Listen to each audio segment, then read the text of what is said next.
चिड़ैया नाम है।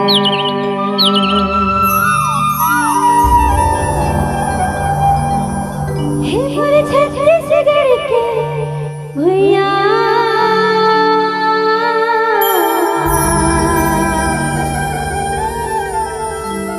सुन चिड़ैया नाम है।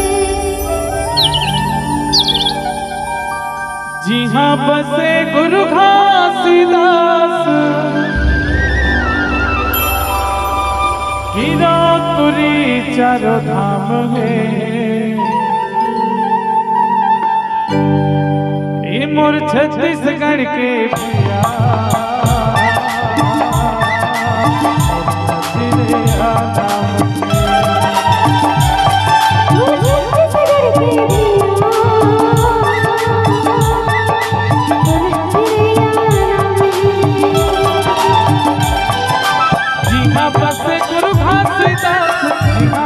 गुरु घासीदास गिरौतपुरी चारों धाम है।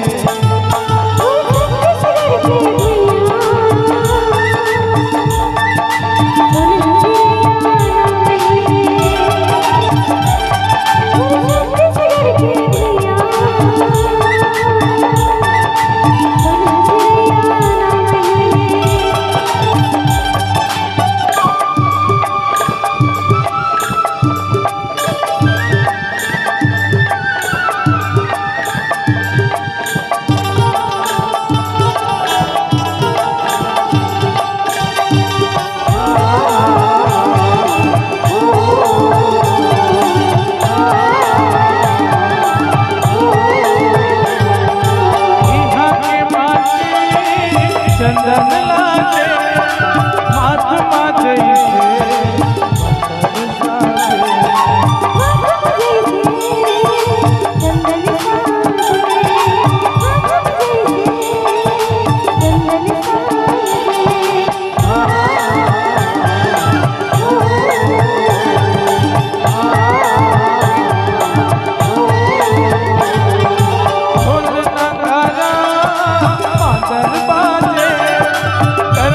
दरिया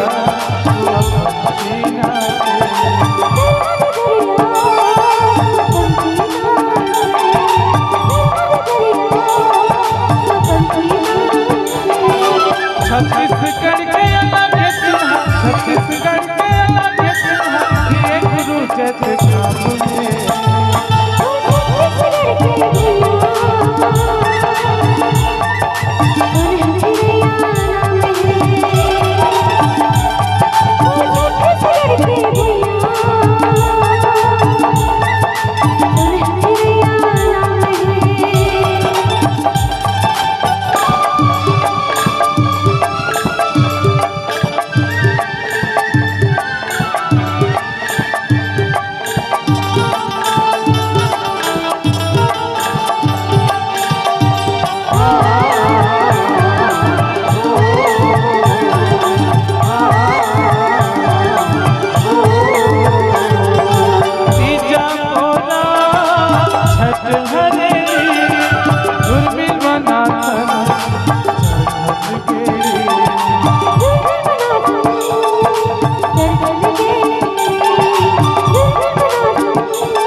खिचड़ी खुरमी बड़ा सोहारी, खिचड़ी खुरमी बड़ा सोहारी, यहाँ के खान